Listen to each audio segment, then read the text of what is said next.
This episode is brought to you by Portland Distro. If you love underground music and movies, go to portlanddistro.com for licensed shirts, vinyl, CDs, and more. Go to portlanddistro.com. Plug in the discount code MikeHill666 for 15% off at portlanddistro.com. How's it going, everyone? Mike Hill here. Another episode of Everything Went Black.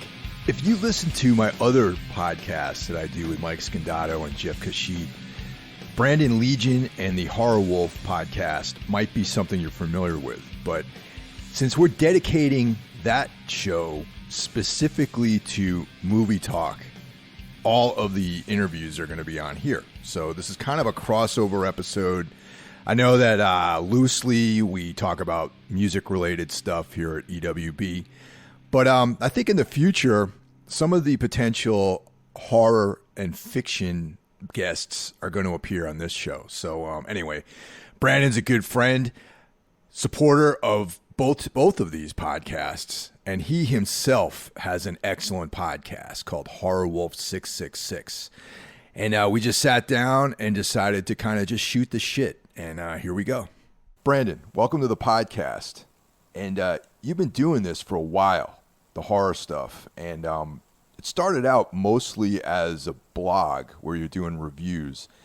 And then you expanded into doing the audio video podcasts. So you want to give us a background at why you got started, why horror, and what got you interested in doing this thing? Yeah, well, first of all, thanks for having me on the podcast, Mike. You know, I love your podcast.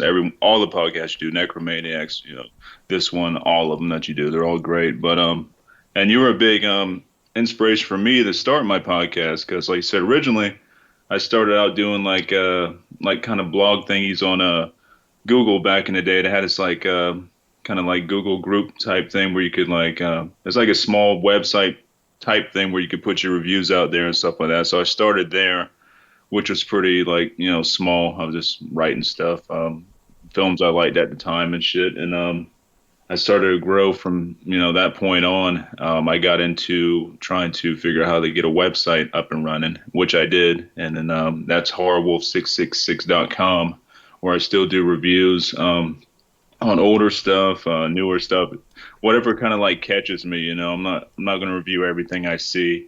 It has to be something that really gets me going, you know. So I got that up there. And then I was on your podcast, the Necromaniacs podcast, and when I was talking with you on there, I got done. I was thinking about it. I was like, fuck, I'm going to start a podcast, you know.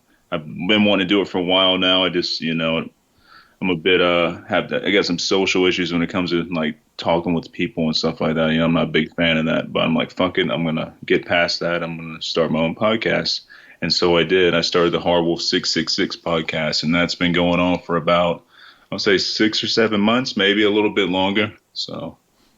Yeah, you got some great guests on there, and also, honestly, man, I think your skills as a talker are very good, man. A speaker, you do a good job with that stuff. Well, I appreciate that, man, because like back during the band days, like I could get on stage and play all fucking night, you know, and do my thing up there. But as soon as I get off the stage, that's a different thing for me. I guess it's dealing with like social anxiety and shit like that. So like doing this, I'm like, you know, it kind of feels like I'm on stage again. So I guess it gives me a little bit more courage, you know. Definitely. I feel the same way about that. It's you know, it's a little bit more performative in some ways. And you know, so what was the band that you played in back then? When you were I was in the former band. We are not active anymore, but we were together for like 17 years. 17 years. Damn. Yeah. I was in that band since I was, I think, 17 years old. I'm 36 now, so, and we stopped a few years ago.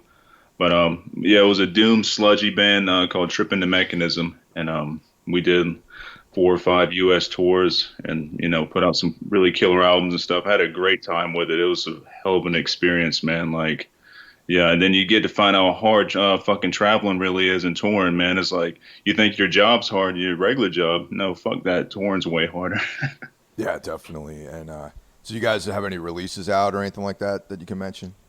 Oh, yeah, we got, there's some releases on our Bandcamp page, which is still up. think we got like 4 albums up on there. You can check those out if you're into like some doomy, sludgy stuff. We've been called the Black Metal Melvins. I thought that was pretty cool. So we got those up there, and I think all the ones that are up on our Bandcamp page were done by Philip Copa Kai Lessa. He recorded us and mixed us and all this stuff, and they sound really cool because Philip was behind the wheel there. So I know Phil. yeah, he's also a big horror guy. I just interviewed him and Bianca on my podcast. They're both in the band Oakskin now. They're going to be on an episode coming out in the future. And yeah, both of them are really into horror, man. Like they're up there with me when it comes to horror knowledge. So Tombs did a tour with Kai Lessa. It's got to be like 10 years ago at this point. It was when we did I think we were maybe the first or second Relapse album. And yeah, it was cool, man. They were a hard-working band, and it was pretty cool being on tour with them. And it was Kylesa, Tombs, and a Canadian band called Bison. I don't know if you ever heard them. No, I haven't heard Bison. I highly recommend them. They're a great band. It's like I remember back then this was like kind of a new idea, but it was like if you took like Thin Lizzy and made it like thrash. You know what I mean? It's like the dueling guitars, kind of punky beats, that kind of thing. It was a very cool band. They're still active actually, and they like us. They had their one record on Metal Blade, and that was it. They moved on to another label, and right. Yeah, they were great, man. They're cool guys too. That's cool. I make a note of that. Bison. I have to check them out. Yeah, definitely. And they're sick players too, man. Like just really good guitar players. And so that was a fun tour. It was like throughout pretty much like the states that were like the kind of the home turf of Kylesa, like the southeast kind of places. Mm-hmm. Yeah. Yeah, that's definitely their home turf for sure. What got you interested in horror? I mean, it's funny how horror and extreme metal they always go hand in hand, it seems. Oh yeah, definitely. I noticed that trend. I've been in horror, like I've been interested in horror all my life. I can remember watching Hellraiser as a little teeny ass kid. I think my aunt or my grandma had me watching it. I'm talking about like 5, 6 years old. I'm watching Hellraiser, the Freddy Krueger TV show that was on for a brief period. I don't know if you remember that one or not. I do. Yep. I can remember watching that. There was a scene in there where this kid's in the cafeteria and this piece of pepperoni like sticks to his face and he starts like slowly changing to Freddy. That shit kind of traumatized me as a kid. So, and that was a big jump start for me. Was my grandma and my aunt like having me watch horror movies because there wasn't no like they didn't give a shit about ratings or nothing like that. I could watch whatever I wanted to, rated R, it doesn't matter. So I got started off early with that, and now since I'm not doing the band stuff, which I'm still doing some music, but it's mostly like synth soundtrack stuff I'm fucking around with, I have time to actually, invest in my horror passion. That's cool, man. So, that's good that you're doing music. So, are you going to release any of that stuff, like maybe on Bandcamp or do something? I'm thinking about it. Yeah, I'm thinking about doing something small, maybe like Bandcamp or SoundCloud or something. I got like 2 songs done now. Actually, one of them is my theme song to the podcast. It's actually a little bit longer, but I usually cut it like around 40 seconds on the podcast. But I did that one, and I have another one that I made around the film Cobra. I don't know if you remember that film from the 80s. Dude, that is one of my favorite movies from the 80s, actually, with Sylvester Stallone. I fucking love that movie. It's so good, so dark. So I was inspired by that film to make like a, really dark synthwave track and stuff. So I have that, saved somewhere. I've released that as like a picture. I do photo art too. So, like photo edit, I guess you would call that art, but I manipulate pictures and shit. So I have one of Cobra up with the song attached to it. It's only like a minute and 30 seconds and stuff. But, I'm just now fucking around with the synth stuff because I love that shit. I love dark synth. Yeah, so my wife got me a little MIDI keyboard and stuff like that. And I've been just fucking around since with that. I'm like, this is fun as shit, man. There's like no reason to not release that when you feel comfortable with it. You know what I mean? It's these days, like with Bandcamp and everything, if you have something that you like that you yourself think is quality, there's no reason to not put it out for everybody. Oh yeah, most definitely. And I have had some other people tell me that too, to keep on moving forward with it. And I definitely am. I got so many things I like to do. It's like it's crazy all the different like small little hobbies I do. Like, oh, I want to do this day, and that day and shit. So, but that's still in the works. Like, I still have a passion for making synth stuff, and it's a whole new like environment for me because I'm used to playing guitar and shit. So playing keyboards is kind of fun. Real quick about Cobra. I mean, you probably know this already, but that's Panos Cosmatos' father who did that movie. Yep, yep, and you can tell too, man. Like Pando's got some keys from that movie with all the like different reds and the dark like gloominess, and it's kind of got a synthy feel to it as well, you know. Yeah, that's one of the things when I first watched Mandy for the first time. I was like the red, and when I think of Cobra, I think of the color red, you know. Hmm. And there's like some of the just imagery in that too are very very similar, you know. Yeah, there's something about the color red, man. When we used to do or when we did live shows, we always play with like red lights, have everything off. Like there's something about red that just does something to the mind, you know. Oh, clearly. I mean, that's colors.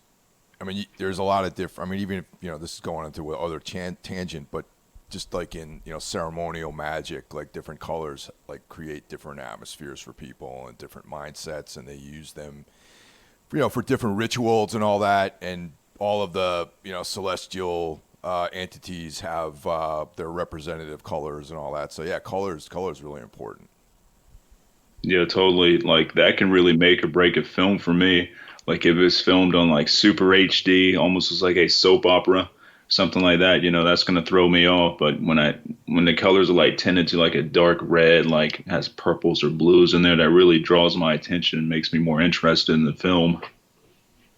There's Stallone apparently has a plot, like a script for Cobra that was even more violent than the one that actually was made to the for the screen.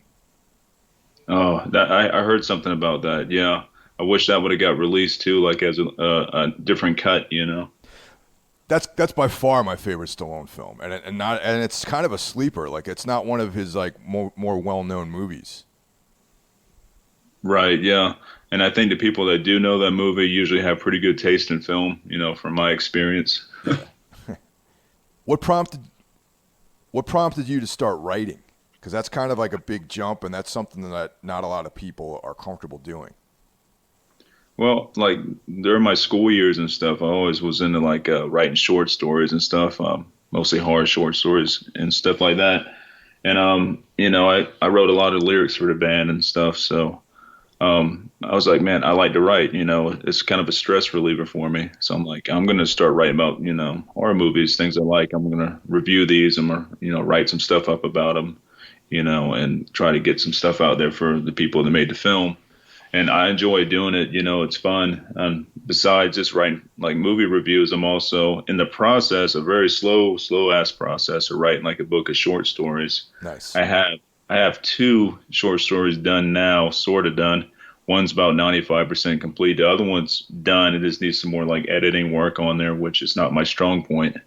And that one's a cat horror short stories. I've been told it's got like a Lovecraftian feel. I've had a few friends read it, just let me know what they think. And a few people that aren't friends let me know what they think too. That way, I get an unbiased response to it. So it says pretty scary and it makes them look at their cats totally different. So. So similar to the Cats of Ulthar, the Lovecraft story, like kind of in that sort of vein. Oh yeah, similar. Yeah, it definitely has the Lovecraftian feel to it, especially towards the end. After I'm done with this podcast, if you're interested, I can send it your way to check out. I'd love that, man. That'd be great. So, I like writing, but I got to be in the mood for it. Like, it's got to be something that inspires me. Like, I just can't write for any movie that comes out, and it's got to be something that really draws me to it, and I want to express my feelings through writing, which I feel I can do better than through speaking. Sadly, man, it's like it's funny, man. Writing, like the written word, is in a weird place right now. I feel like, especially with all those different media type outlets that are available to people. Like, I think people want to listen or watch.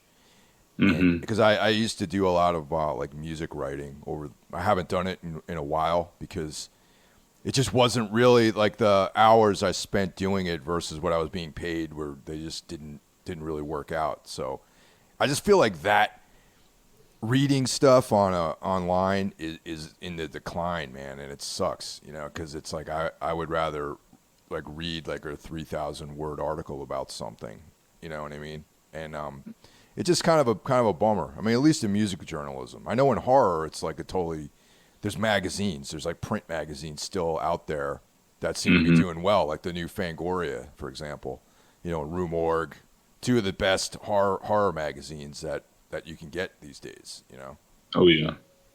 But yeah, it's good that people are still writing. That still, people still want to do that. Yeah, I have a decent amount of traffic to the website. I have a little, bar graph type thing that shows me how many people are on there every day and stuff. And it's decent, if I can get like one or two people to find something they didn't know about, movie wise that they like or some shit, like I'm happy with that, It was definitely a good move to start the podcast because I think those two things could definitely feed each other, Yeah, definitely. And I got the YouTube channel too, which is Hardwolf 666 on YouTube. It's kind of hard to find because I only have like 29 subscribers right now because I don't invest a lot of time in my YouTube channel. I just kind of use that to extend the podcast. Like I throw whatever podcast I was doing, I throw that up on your YouTube channel and maybe put some images up of the guests I have and some of their work.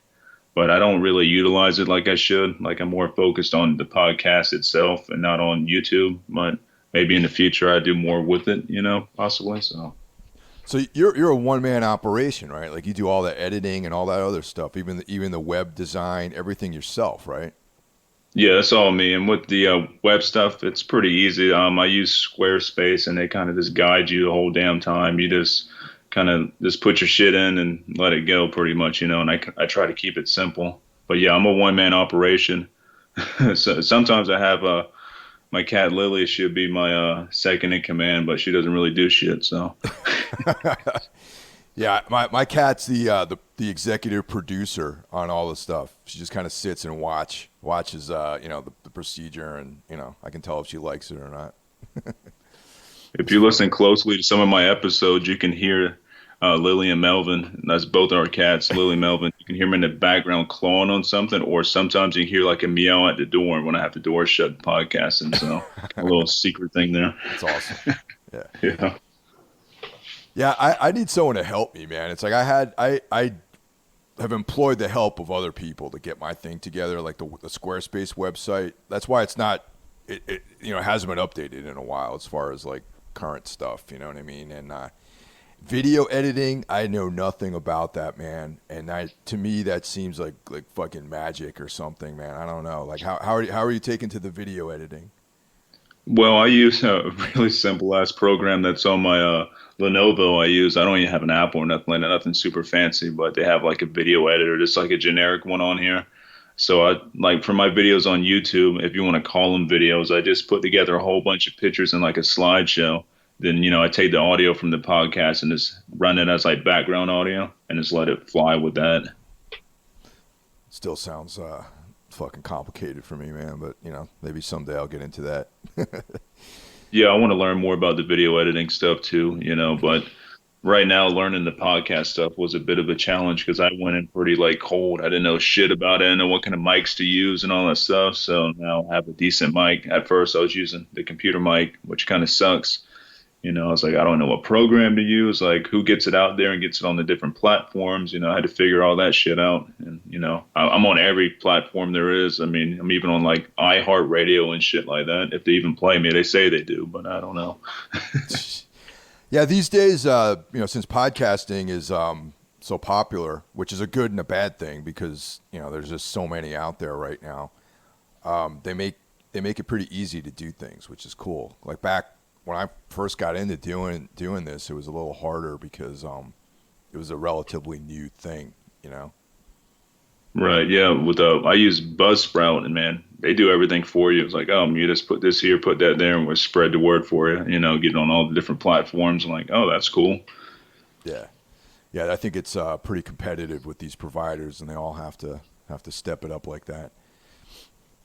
Well, the podcast itself, man, like you've had some great guests on there, and I was kind of blown away by some of the names you had in there, and I think that's awesome, and it's like totally enjoyable, and I have it running a lot in the background when I'm working during the day, and so do you have any? You want to run down some of your favorites, just so anyone out there who wants to check this out can go back and figure out like what they want, just to get involved, get familiar with it. Yeah. I'll run through some guests with you. First of all, I'm gonna say you are my favorite guest. So I appreciate you being on my podcast, and like, oh man, now you're still my top downloaded fucking episode. So that's awesome. That's great, man. That's fucking cool, man. I had no idea it would be like that. Yeah, and you're beating out a whole bunch of like, other cool people, so it's pretty awesome, man. I think it's, really cool.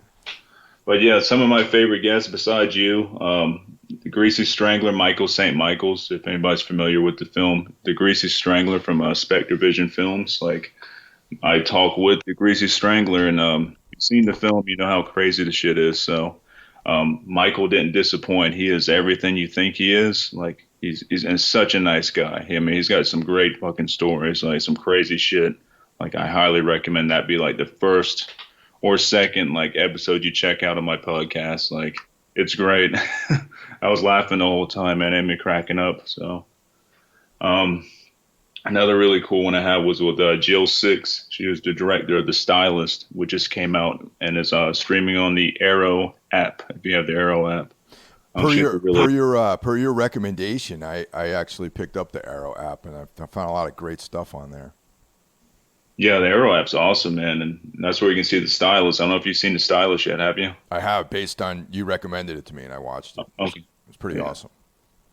Yeah, Jill's a badass, and she's working on some more horror stuff in the future, and she's a big Texas Chainsaw fan. So on our podcast, we talk a lot of Texas Chainsaw, which is really cool because I mean the first 3 films are some of my favorites. Like, and it's great to talk Texas Chainsaw with somebody that knows Texas Chainsaw.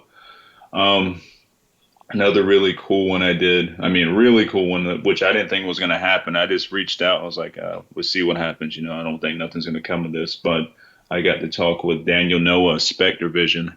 I mean, he produced Mandy. Like, he's behind like my favorite film. Like, you don't beat Mandy. Like, I haven't seen anything else like Mandy, and I don't know if I ever will. And I got to interview Daniel Noah, and that one was really deep and meaningful. Like, it was pretty powerful. That's a really cool episode. And, I appreciate Daniel for being on the podcast with me and stuff. That's a really good one. Like, and another really cool one that I could recommend is Andrea Supasati from Rue Morgue magazine. She's the editor over there. Like, she's in charge of everything at Rue Morgue, and she's a fucking badass. And got to talk to her and like, get some insider information on Rue Morgue and some of the guests and all she's got to interview. So that was really inspiring. So, about Rue Morgue, that's always been one of my favorite, probably my favorite horror magazine. I know, like, Fangoria was like probably the first horror mag that I got into, but like I feel like the declining years of Fangoria were like the quality wasn't quite there. I felt, you know what I mean? Mm-hmm. And the relaunch is cool. It's all like evergreen material where it's like these deep dives into stuff, and it's a print only thing. You'll never find it online. But Rue Morgue always seemed to put out like super high quality. They had like the painted covers, and they covered really cool stuff. And they started covering music too, or I think they always did do music. And one of my most favorite accomplishments with Tombs is that they covered Under Sullen Skies, like in Rue Morgue, and I was so fucking stoked about that. That made me really, really happy. I didn't even know that. I probably passed right over it. Like, I read so fucking fast with the different magazines and stuff. Like, sometimes I don't check out the music section, which I should. I just kind of skim through, before I read the whole thing. But that's really badass, man. That's a hell of an accomplishment there, I think. Yeah, more important than anything, man, for me, because I've always really respected that magazine. And, I mean, their music section, I usually skip over it, too, to be honest, because it's usually some kind of, like, horror punk or something like a style of music that doesn't really resonate with me will be something they feature in there. And you know, occasionally they'll have something that catches my eye. Like I think they did. Well, they covered Raspberry Bulbs, which is I actually interviewed the dude from that band for Metal Matters a couple of years ago, and so I'm like, oh, cool. So I read that, and then I was like, man, it'd be so great if we were featured in there, like in their music section, and that LP was covered. That made me happy. That's way badass. I never thought about sending music into Rue Morgue back in the day when we were sending off for reviews and stuff. I wish I would have. Well, Shit. you know, that's, hey, Season of Mist, man. They know they got all the bases covered, man. And you know, they're probably, them and Relapse were the two best labels that Toombs has ever worked with, and a lot of the same people at Season of Mist are ex-Relapse people, so they do the right thing when it comes to promotion.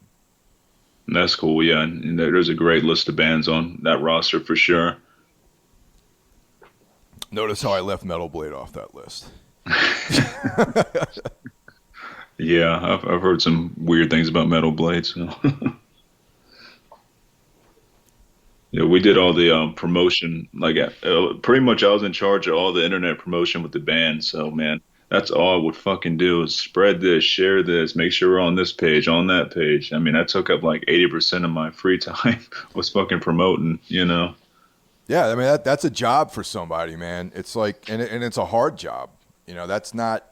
I would never want to be a PR person, man. That's just like constantly hustling to try to get the new releases like covered by outlets, and you know, people not getting back to your emails and people not responding to you and all. It just seems like a fucking nightmare job to me, honestly.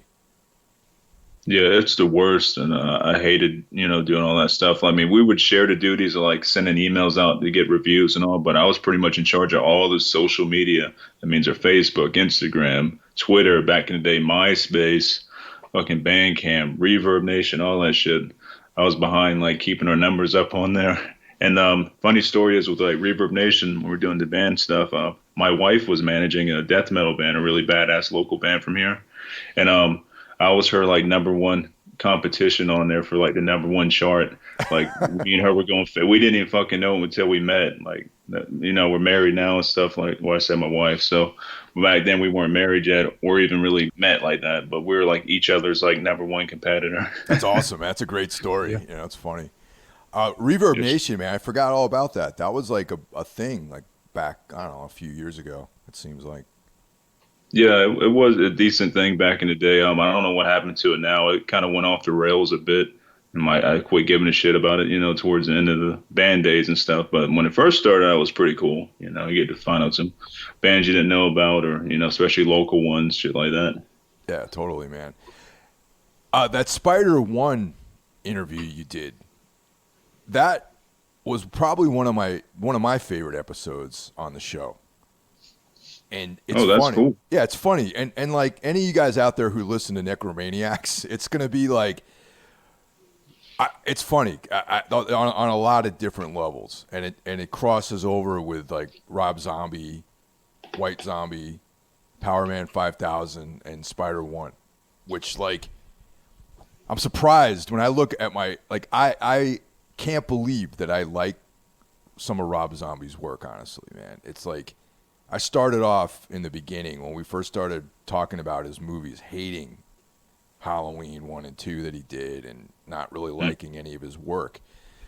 But I feel like, at least with me, man, some of his stuff has aged well, and the fact that I liked Lords of Salem so much made me revisit a lot of his other work, And so to start this little segment off, what are your thoughts on Rob Zombie?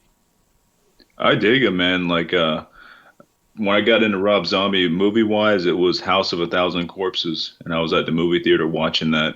And I was like, holy shit, it seems so fucking dangerous, and like, this is nothing, you don't see this shit in the theater, man. Like, that shit it was crazy, bloody, gory, just psychotic, crazy-ass camera angles and stuff. I was like, he's on to something here. Like, that's still my favorite Rob Zombie film is House of a Thousand Corpses. And, Devil's Rejects I dig a lot too, but I pick House over that one. A lot of people prefer Devil's Rejects, but I like House of a Thousand Corpses. And also Lords of Salem is great. It took me a second to get into it. I had to rewatch it like twice, but on like the third watch, I was like, oh, I totally understand where this is coming from now, and I fucking love it. So those are three of my favorites from him. And the first Halloween was really good. I still can't dig on the second one very much. I try to rewatch it, and just don't really do it for me. But there was a lot of problems in the making of Halloween 2. Rob Zombie said with like I think one of the Weinsteins was involved in that shit. Was trying to like rush it and add all this different crap that he didn't want to do. So it's kind of fucked. Lords of Salem is my favorite, and Mike and I, it's funny, Mike, my co-host, my main co-host over at Necromaniacs, Hmm.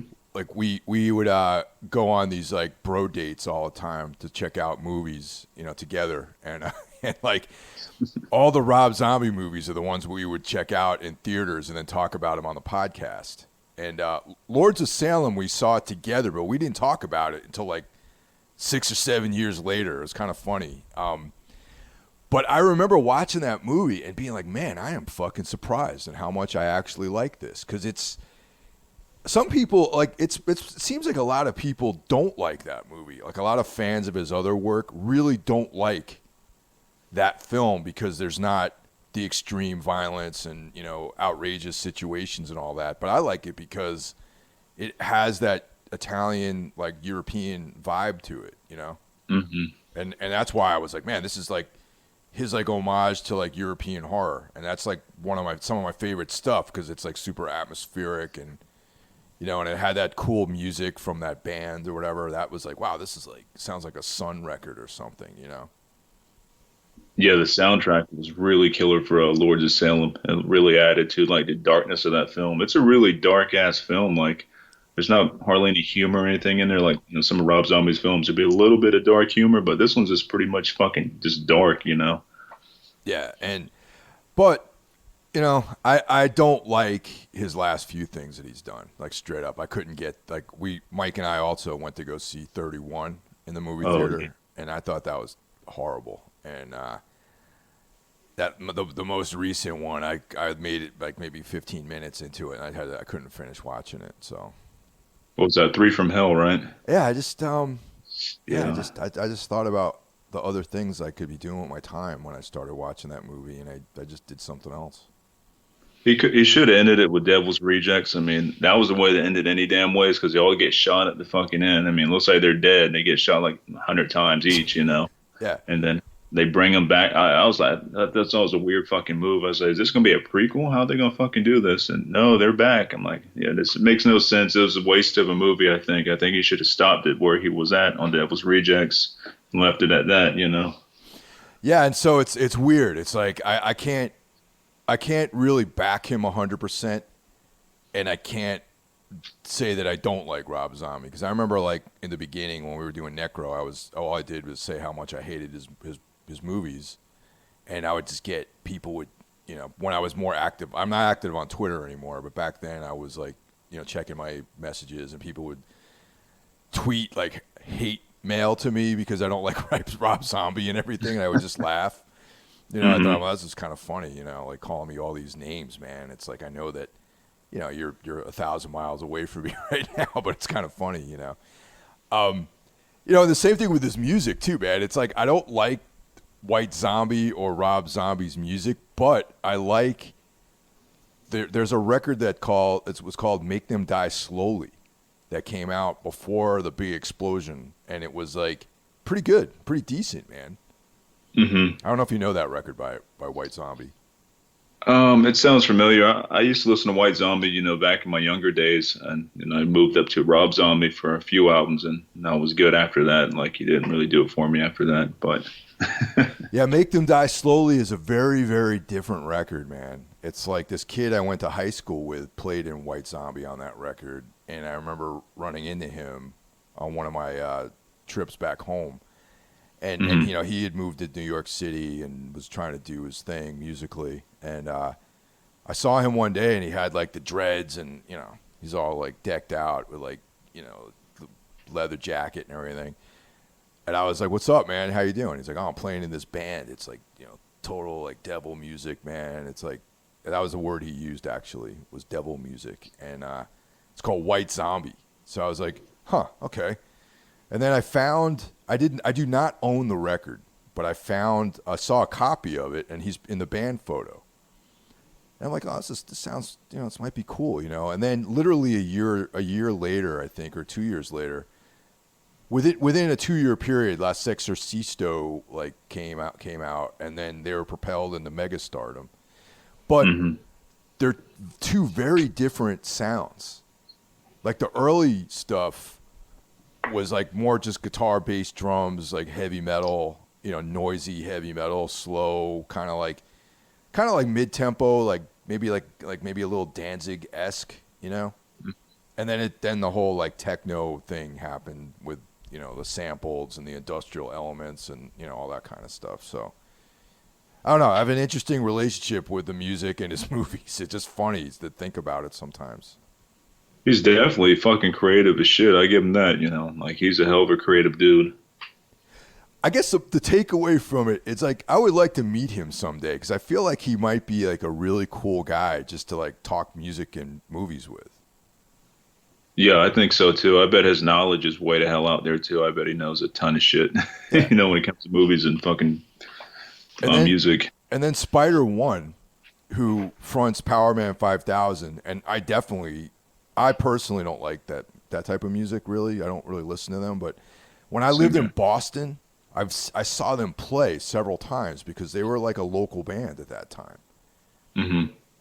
Now, fast forward, and I know you talked about this on the podcast, is the Death Valley series that Spider-1 did. And he talked about it on your show, and I was like so stoked that you guys touched on it. Yeah, he was one of the main people behind that. I think he produced it or directed. I can't remember what we talked about on that one there, but he was like the main person behind that. I'm like, that's fucking killer. That was back in the FearNet days and stuff when he was doing interviews on FearNet, which a lot of people don't know. Have you seen Death Valley?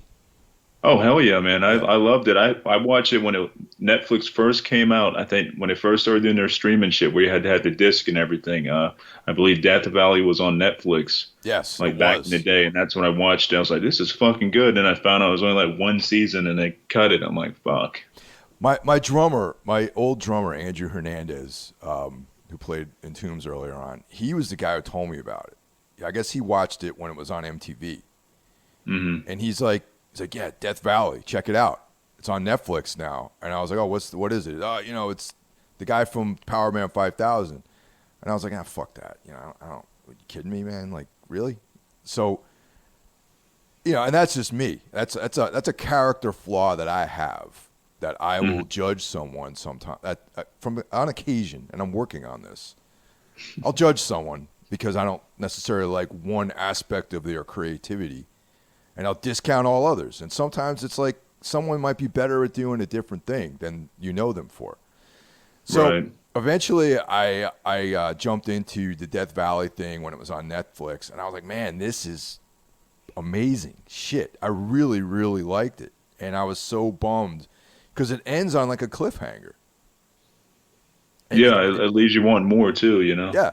I mean, and I'm like, damn, like what the fuck? And I just like really I'm disappointed that was never picked up again. And now it's been over 10 years, and I'm sure none of those people are available, and they look different because they're 10 years older. And yeah, I don't know, man. It's like that was one of the really, really big missed chances, I think, in horror. And one of the things is like, it's almost like, and you said it in your podcast, that would have been a perfect show for Shudder, Mm-hmm.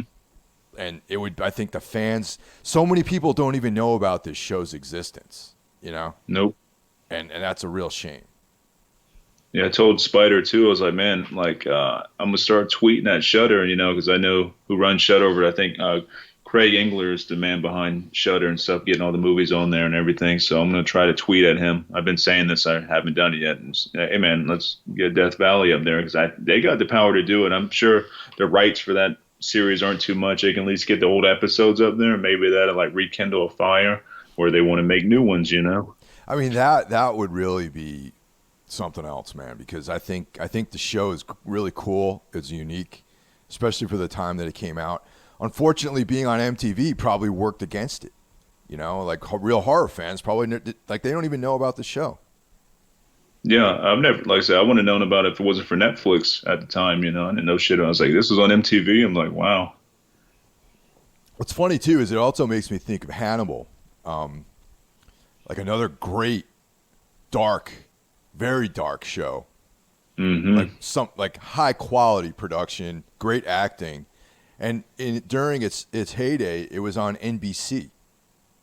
Yeah, out of all places, like on fucking major network where, you know, they usually censor every fucking thing. They got fucking Hannibal, which to me could have been almost like a rated R movie, like the way it was done, you know. It was pretty fucking gruesome. Yeah, and like it's funny that they got stuck in those couple of those years where there was a transition from regular television, like your cable network type scenario, and the kind of wild west of streaming, you know. Hmm. And I remember I read about Hannibal, and because I didn't have cable. Most of my adult life I still don't have cable. I mean, now that you don't need it, but I had cable television for maybe 2 years out of my entire adult life. You know, so I never Hmm. really had access to things on there. So I found out about Hannibal. They featured it in Rue Morgue. And by the time I found out about it, it was in the third season and it already had been canceled. So there was no fourth season coming. And the Uh, story is not resolved.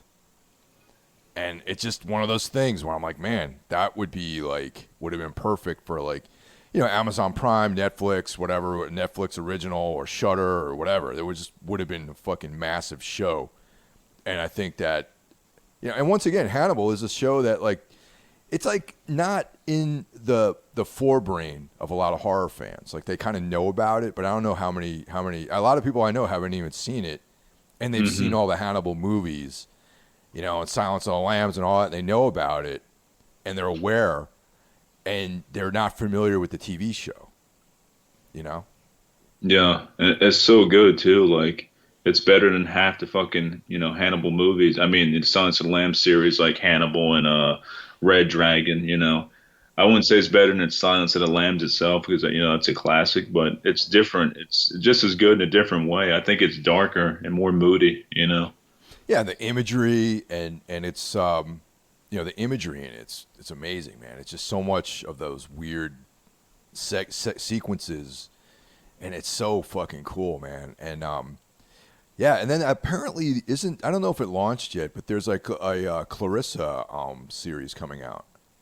Yeah, it's out. I've checked out the first four episodes, and it's on the CBS app, or it's either that or on Paramount Plus, one of the two. They might be the same fucking app, but it's okay. It's nothing like Hannibal. It's totally different feel wise. You know, it doesn't look the same. It's more of a kind of a cop procedural. You know what I mean? Like it's not nothing like Hannibal. It's still okay, but if you're thinking it's going to be like a follow up to Hannibal or in that same universe, yeah, definitely not. I got super bummed when I heard about it because I was like, man, like why instead of making that show, why don't you fucking finish Hannibal? You know, it's just I don't fucking get it, man. Yeah, different director and everything too. But from what I'm hearing, like there's still a chance that another season of Hannibal can't could come out. Like I've been hearing talks for like the past few years about it, and like he said he hasn't given up on Hannibal yet. Like there could be another season. So I'm thinking that something might be coming around the corner. Just like they're redoing Dexter with the last season, I think there could Yeah, be another Hannibal. yeah. And Dexter's been wrapped up for many years at this point, so it's cool. Yeah, I'm looking forward to the new Dexter too, because that last season was rough and I was a little bit disappointed. Yeah, I hate that when they rush through things because they know the end is coming, and it's like, all right, let's just fucking wrap this thing up, and be done with it. That's the feel I had for that. Hmm. So hopefully this new season kind of puts some more shit where it needs to be at. Has there been anything new in the last couple of years that you think stands out as far as films go? Oh, I keep a list on my Internet Movie Database app because I watch a lot of shit. So I keep everything on there. So I'm pulling that up right now to let you know some of the things, I think are noteworthy at least, or just some of the things I think are cool that aren't necessarily like, tens. Because to get it like a 10 score for me, it's got to be fucking, something out of this world. You know what I mean? Yeah, totally. But I know I shared this with you. It's not horror, but it's still dark. I really enjoyed Pig. Yeah. I mean, that Pig fucking blew me away, man. It had that Mandy feel to it, but it was like totally opposite. Instead of violence, it was cooking involved in it. It's fucking weird and crazy, but it's still super powerful. It wasn't So my cup. that's Wasn't really my cup of tea, but I acknowledge it as being a good movie. Definitely. Dude, and that ending, man. I'm not gonna try to give away any spoilers, but I'm just gonna say the ending music that his wife wrote, Nicolas Cage's wife wrote in the film or whatever of the Bruce Springsteen song "I'm on Fire." That shit, man, that hit me pretty hard. Well, you might not know this about me, but I'm a massive Bruce Springsteen fan, and I like that. That was it was a huge, part of one of the things I liked about that movie was that because I love that song and I love Bruce and I love all of his old material. I even like his new stuff, man. I think that dude still writes good music, even late into his career. hmm No, I'm right there with you. I'm a Bruce Springsteen fan as well, and I've always especially been drawn to that song "I'm on Fire." It's way too fucking short. That's the only complaint. I'm like, man, keep going, keep going. It's so good and like dark. It's like his darkest thing he ever wrote. Definitely, man. And that Nebraska record is like super dark too, man. hmm Another film that's really got me, and that was from this year, was Censor. Oh yeah. Censor is a fucking strong 9 out of 10 for me. Like that one really got me. I've heard a lot of good things about it, and most time when I hear good things about a film, it builds me up. I usually get let down. I was not let down with this one. It was really killer. And this is the director Prano Bailey Bond's first like feature film, if I'm not mistaken. So that's pretty crazy to make something like that and be your first feature. Yeah, I really love that movie, and we covered that on Necro, and Mhm. yeah, I was blown away that that was her debut, basically. Yeah, I was like, man, that's so killer. I'm trying to get her on the podcast too, but she's hard to reach because you have to go through. It looks like you have to go through some agents and stuff like that, and usually that takes time, unfortunately. So, but I would love to have her and talk, censor and horror with her on the podcast. So I'm looking for that. Another thing I just got into, a more recent thing I think I told you about too, is the new Stephen King adaptation, Chapel That shit was badass. Yeah, I started that once again by your recommendation, and yeah, it's really great, man. It's really cool, and I liked its the Jerusalem's Lot short story as the source material for that. hmm Yeah, this one made me subscribe to Epics because I've never used Epics before. I was like, well, new Stephen King thing's out. I'm gonna get in. Adrian Brody's in there too. He's a fucking phenomenal actor, super underrated. Like he's just great, and he kills it in this so far. I'm on, I think 3 episodes in. I think that's all they have posted right now, but fucking really good, really dark. Since you subscribe to Epics, I recommend the War of the Worlds series that they have. It's done now. There's 3 seasons and it's finished, so you can binge out on the entire storyline. hmm Yeah, I think you mentioned that on maybe Necromaniacs that you mentioned that. I'm not sure, but yeah, I'm gonna check that out. I know my wife's a big fan of that War of the Worlds, the original stuff. So if it keeps up with like the original mythos and all, that'd be really cool. Oh well, then it doesn't, man. But it's the only thing it has in common with the H.G. Wells story is that there's an alien invasion. Literally, that's it. But it's like it's more. I would say it's closer to like an expanded dark Black Mirror episode. It's Okay. like very conceptual, and there's a lot of like kind of time travel involved, and I don't know, it's fucking cool. It's got a really, really sullen like vibe to it too, man. So it's like super heavy. Okay, well that sounds up my alley. I like the dark, heavy shit, so Yeah. I'll definitely put that on my list because I don't, didn't know what to check out on Epics, but that was in the back of my head, so I kind of put that in the forefront now. Another really killer movie I think I saw it this year. Yeah, I saw it earlier this year. It's on Shudder right now. It's called Vicious Fun. It's fucking super dark, and it's kind of like watching it's like synth wave. It's like a synth wave horror movie. Like everything's got those reds and purples, like we were talking about earlier, and it's got a really badass soundtrack. It's kind of a dark comedy. It is a dark comedy, And it's I don't know, man. It drew me in. Like I give this one a 9 out of 10, and it's just really good, really different. I've seen that pop up, but I've yet to watch it.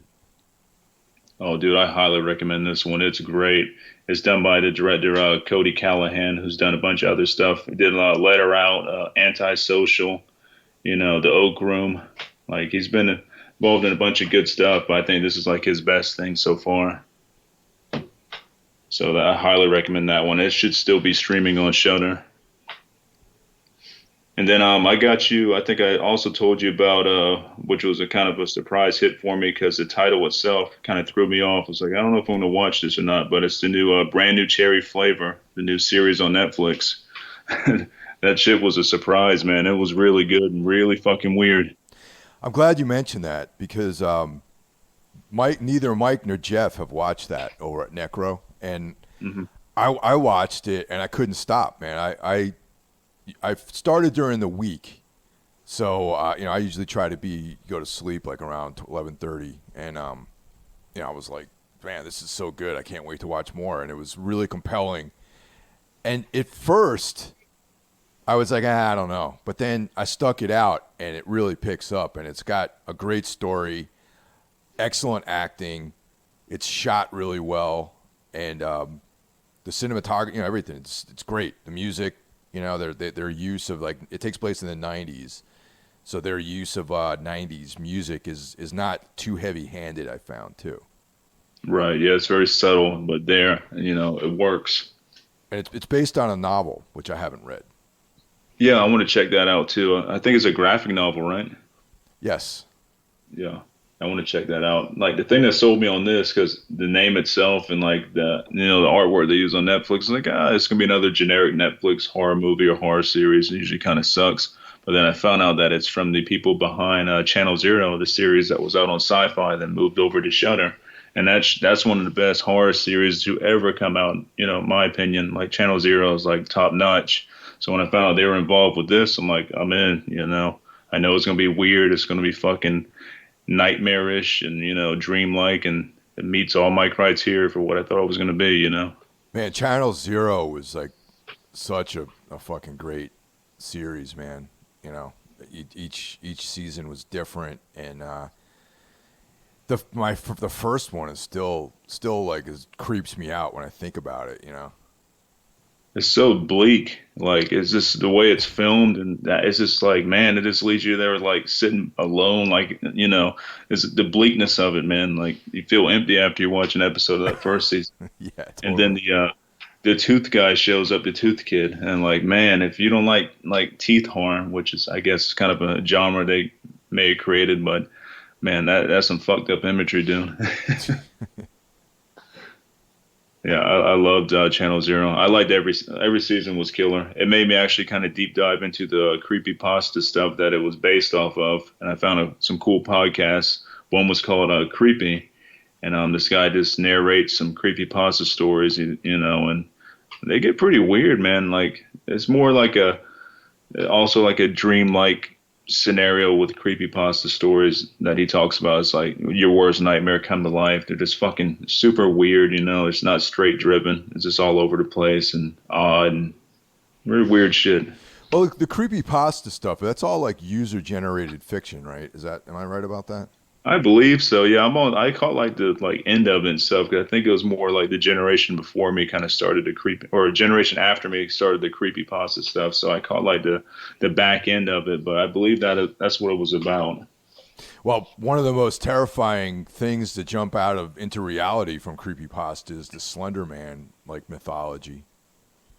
Oh yeah, and yeah. I think there's some actual murders took place, from Slender Man. Like I think these two girls ended up killing their friend. I believe stabbed her, Yeah, there's and a yeah, it said documentary Slender Man about it. told her to. Yeah, It's that's fucking crazy, creepy. crazy shit. Hmm.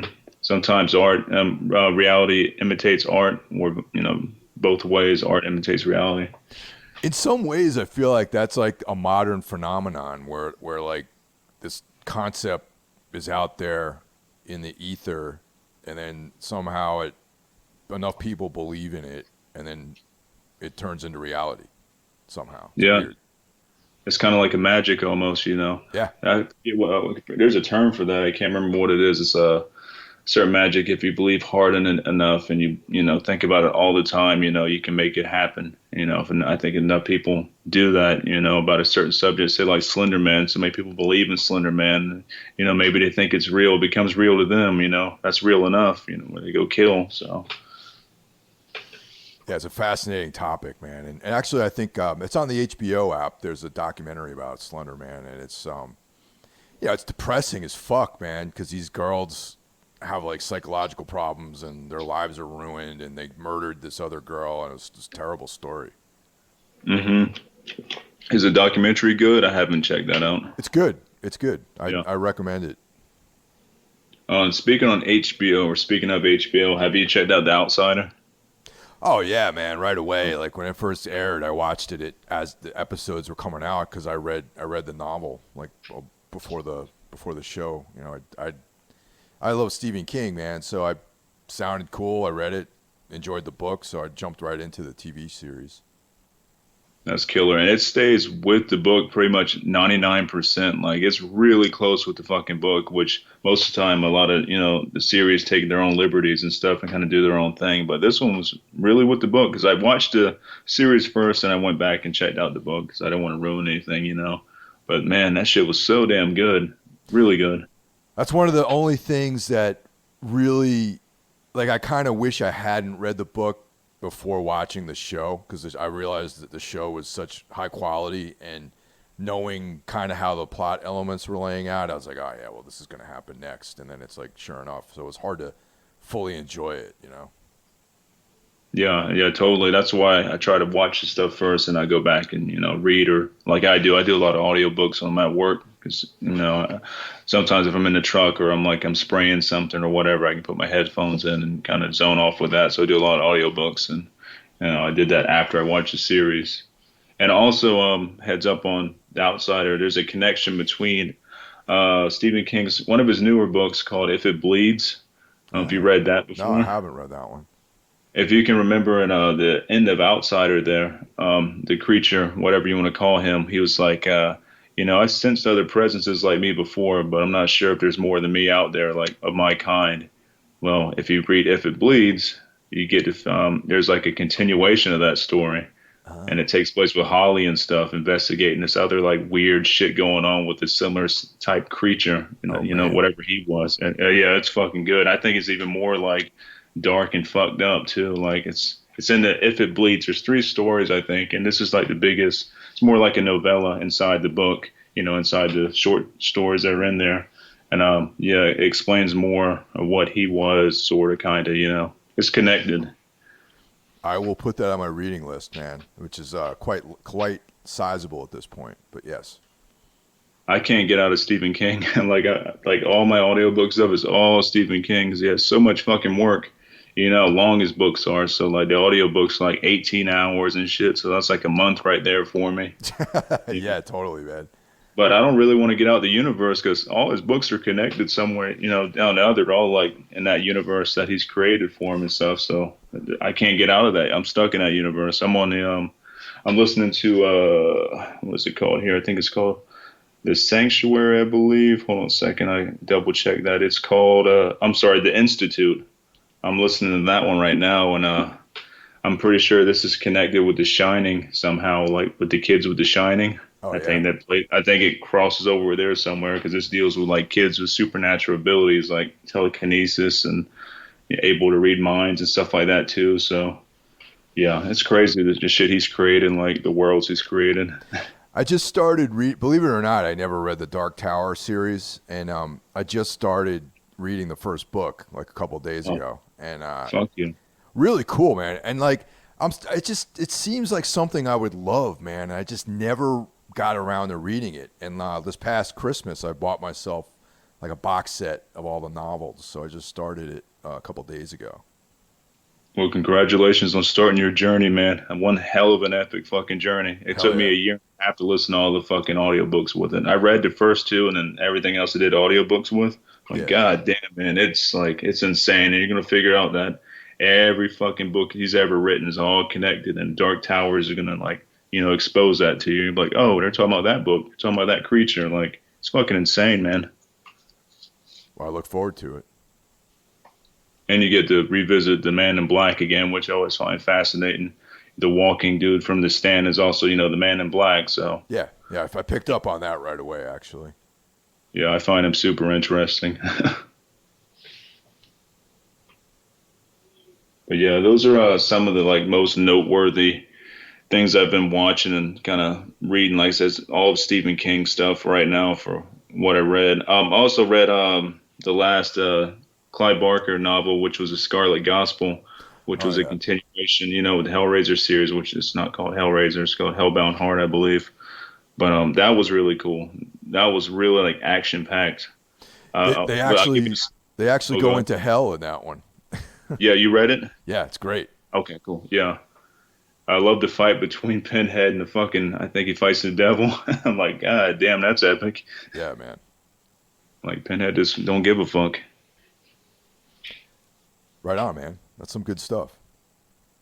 Yeah, and also with the Arrow app and stuff, I've been finding some more things. They got a ton of good shit on there. I'm just kind of really breaking into that now. They got a lot of good shit from what I see from the top, so I'm gonna have more things. There's a lot of stuff on there that I'm like, man, I'm going to take a chance on this, and it always pays off, I can give you a quick heads up on something I watched the other day off the Arrow app. It was called Dream Demon. Have you seen that? No, but it looked interesting. I'll probably end up watching that. Yeah, that one's really good. It has some like Nightmare on Elm Street feelings to it, especially when shit gets super dark in there. Like they go down to a certain little basement area. It reminds me a lot of Nightmare on Elm Street. I think there's a connection somewhere with the props they use or something. It's very similar, but super fucking weird. It's really good. I never seen it before, so I watched it on Arrow. So Dream Demon, definitely recommend that. So thanks for spending some time, man. I appreciate it. It's good to good to catch up. And if you want to give everybody all your information as far as where they can find you and where they can subscribe and all that kind of stuff.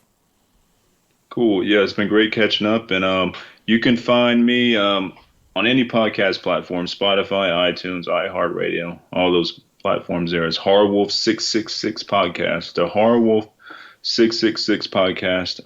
My website is horrorwolf666.com. YouTube is horrorwolf666, but that one's a little bit harder to find just because I don't have enough subscribers yet. The more you get, it's easier to find you on there for some fucking reason, though. So, but yeah, that's where you can find me. I'm on all platforms. Visit the website, check out the podcasts, and all that fun stuff. And on Instagram, they can follow you as just Brandon Legion. Oh, yeah, that's right. I got my Instagrams on. I forgot all about that. Yeah, Instagram's Brandon Legion. I actually have a Facebook page for the Horror Wolf stuff, too. It's Horror Wolf 666 on Facebook. And on Instagram, it's Brandon Legion. And my Twitter handle is Horror Wolf 666 as well. So follow me on Twitter. I do a lot of shit on there, just sharing stuff. And, it seems to be my most popular platform for social media is Twitter. So I use that a bunch. So check me out on those. Add me. Hell yeah. Thanks for listening, everyone, and we'll talk to you next week. Take care. See ya.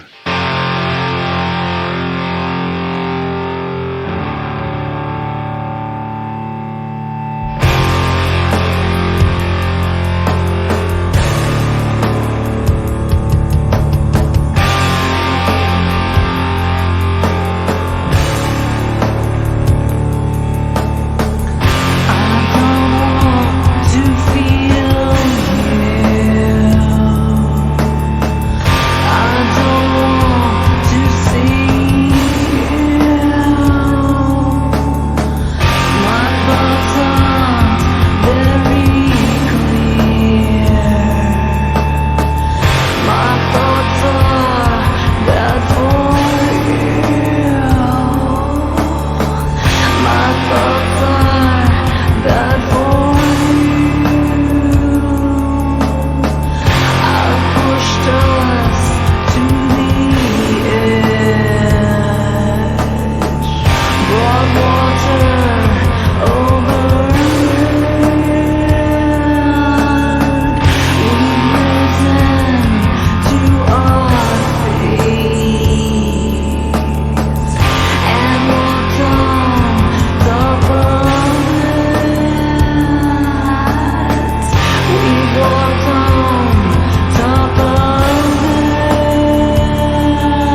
There's